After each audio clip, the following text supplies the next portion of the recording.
Here's an idea that's changed my life, right?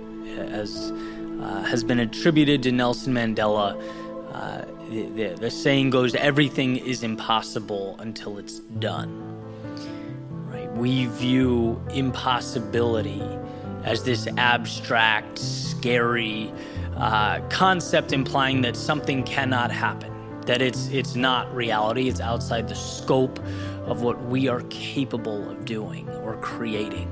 And we feel that. We feel that when we're in the middle of life's trials and tribulations, and we feel that push-pull. You know, we feel that when we're working on something and we feel unvalidated. We feel like everything's in vain, like we're putting in time and energy. Where's life rewarding us? Where is that? The top of the mountain, the medal, where's the applause? I cannot find it. When we feel that, the solution seems impossible. Nothing short of impossible. And what I want to do is kind of debunk that idea and show you how that abstract notion of something that just seems too big, it just seems insurmountable, how you can take that and break it down into very doable, manageable, daily tasks that change your life and your relationship with the Word. I want to give you two examples of books that I've read, and I've talked about them a little bit on the channel before, but I don't think in this context of how human beings have done impossible, quote unquote, impossible things and not even realized it until they stepped outside, right? Until they crossed some finish line, some abstract marker, looked back and went, oh my God. And the rest of the world went, oh my God. That's not realistic. And what's incredible is as the impossible was being done, the steps to get there were so small and so commonplace that the people carrying out the impossible acts didn't even understand, didn't know. They were just putting one foot in front of the other. And so both stories are related to war. And I feel like when you take sort of the darkest elements of mankind, stuff that's inconceivable to a lot of us, and you see how people were able to get through those situations, it puts things into perspective, right? We're not dodging bullets here in our own world. And that idea, it helps ground us, right? So the first is Laura Hillenbrand's book, Unbroken. And Louis Zamperini is the main character in that book. It's one of my favorite books. And he's a track star that ultimately goes to fight in the war, and his plane is shot down. He goes to a Japanese internment camp and just endures hell, mental and physical torture. He's beaten, he's starved, he's isolated, just goes through a mental hell from camp to camp to camp, day by day, sometimes thinking he would die, really not knowing, malnourished, watching people around him die, get beaten. Like it's an environment that it would be hard for us to comprehend. And one part really struck me in this story. It's when at the end of the war, the prisoners are set free and he's talking to someone about the trip and looks back and says, I'd rather die than do that again. Like, I couldn't do that again. It's quote unquote impossible. And I don't think he used that word, but that's the implication, right? There's just no way. And it's like, as even as the reader, as you look back, you're like, that is not something a human being can endure. It just seems like too much when you look at holistically. But what the prisoners did was take it one day at a time, one awful, horrific, grueling, unfathomable day at a time. for years. And then when the point finally came, they looked back and realized that what they had done was unbelievable. One day at a time. And it was heart-wrenching. It was so powerful to have him look back on his own journey and say, that's impossible. Like, I could never do that again. I would rather die than do that again. That's how hard it was. That's how just traumatic it was. Yet here he was standing tall. Another example is in the book Lone Survivor. Right? Marcus Luttrell is a Navy SEAL, and he's in Afghanistan with 3 other Navy SEALs who are killed in action. And there's a point where he is by himself, bit through his tongue. He had a broken back. He was mangled, and he crawls 7 miles through the mountains in Afghanistan while being shot at and taking enemy fire. And the portrayal of just slowly moving your body forward inch by inch to safety, again, is something that's unfathomable. That's impossible. That's not something that we can comprehend. I don't even think it's something he can comprehend. Right? And I'm certainly not going to speak for a Navy SEAL, but the idea is it's just unfathomable.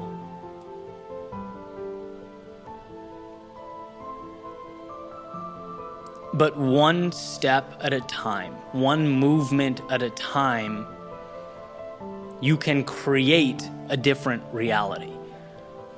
So when you take these examples and you pull them back down to earth, Viktor Frankl has he talks about in his book how suffering is like a gas that will fill any room, right? It's like everyone's suffering consumes them to some extent. Right? And so you may not be at war, but we are all fighting our own battles. And when we are in the midst of the difficult times, it's easy to not think about getting to tomorrow, but think about surviving the whole war, metaphorical war, right? Not just crawling 1 foot, but looking at the 7-mile marker and thinking it's outrageous. So much of life is convincing yourself to move forward 1 step. And it's such a trivial thing to discuss. It's not sexy. It's not on its face heroic or exciting. It's the mundane compounded over time.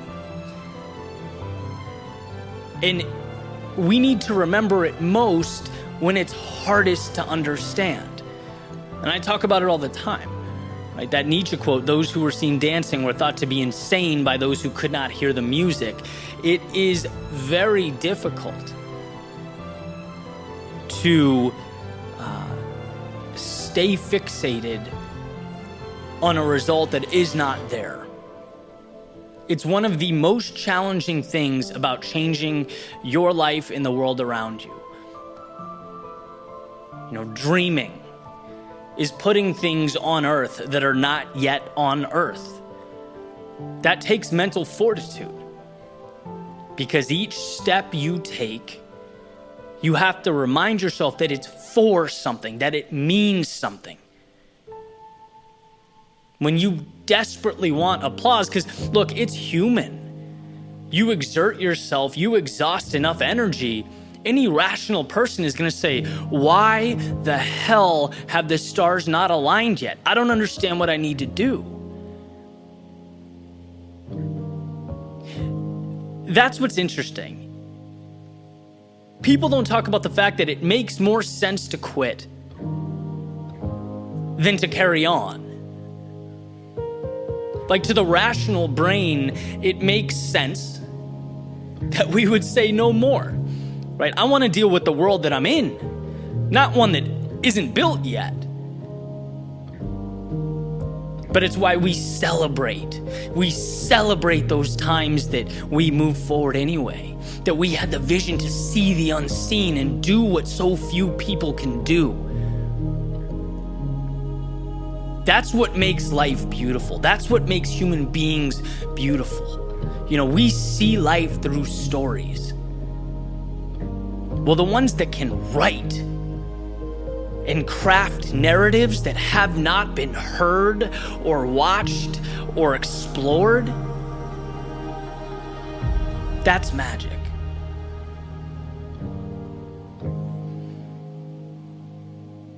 I talk about the evolution of insanity. I wrote about this years ago, and it continues to be one of the most important things, I think, that I've written.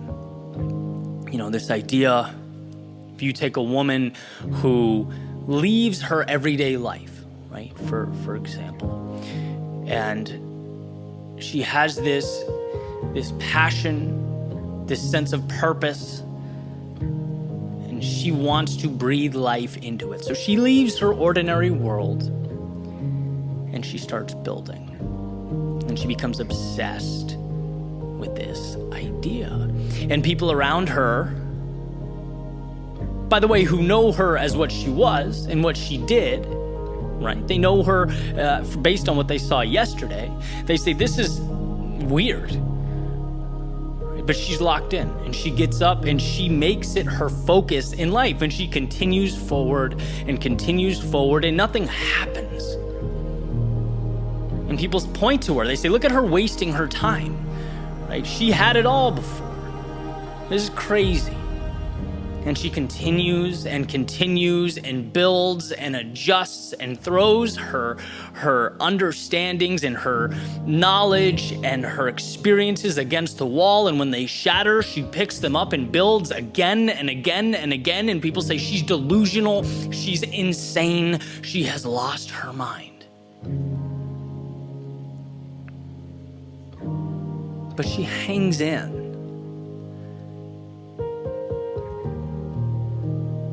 She dances without the music long enough to get there. To wherever there is, she gets there. And now the perception's different. Now it's exciting. Now she's not insane to the world around her. Now she's propped up on a pedestal. Now people want what she has. They want to understand how to build what she built. How can we make what she made? How can we do what she did? Right? They call her lucky. And she says, no, for you to call me lucky is insane. Right? What she did was build the impossible with very ordinary, very mundane steps, never losing faith and remembering, and this is the key concept, remembering that all those little trivial steps mean something. And when she steps outside, because we all get there, we will step outside and look back and reflect. We'll look back on the impossible that we built, on the magic we created. The thing we need to remember, that magic is manufactured with very real, practical components of life. Simple decisions. It's like the human brain is so much more than the sum of its parts, right? You can take any element physically of the human brain, and it doesn't seem that extraordinary. We can't even explain or understand it, but you put it together and we have something that transcends the biology and the physicality that we look at under a microscope. It doesn't make sense. We haven't quite figured it out, right? All those little pieces become something meaningful. And my point is, We all have our own journey. We're all fighting our own battles. We all are going to get to a point, because it's human and in a way it's required, where we look around and we question ourselves and we question the process and we don't know if it's worth it. We forget why we started. We can't see the finish line because it's not there yet, and we'll only see it if we continue to uphold that vision in our heads. That's when it's important to remember what impossible is and how it's made. And every simple decision to step forward is crafting the impossible. I had a call with someone today, very successful individual, right? Very skilled and respected in his field, brilliant platform, great communicator, just an all-around impressive human being. Right? He says, yeah, but I want to be one step further. I'm getting frustrated, right? I don't know, what can I do to get there? And it's like, I've been in that spot. In fact, I find myself there a lot. And I think it's incredible that you're looking out and asking, what pivots can I make? What adjustments can I make? But sometimes what you don't do is more important than what you do. And what you shouldn't do is lose sight of how much you've built. What you shouldn't do is forget that one step at a time creates miracles. That you are well on your way to where you want to be. And yes, ask that question. Ask, how can I evolve? Ask, how can I level up? But never let impatience trump the big picture. Never at the expense of who you are and what you've made. Because sometimes life is about just moving forward. Sometimes it's about the trivial. Sometimes it's about the mundane. That's what hurts. That's what gets you. Most people don't quit because of a traumatic experience.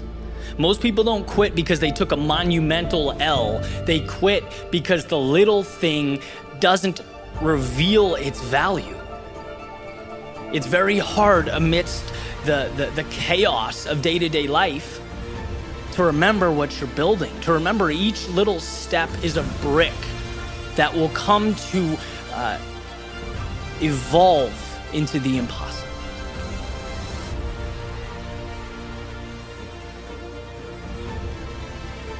Dance before the music plays. Believe in the song, believe in the melody, believe in yourself, because there will be a point where you get there. And there is a very abstract thing, and it means many different things to many different people, but there will be a point when you arrive. You'll exhale, look back on what you've done, and be thankful. So wherever you are, when you lose sight of your journey, think about that moment.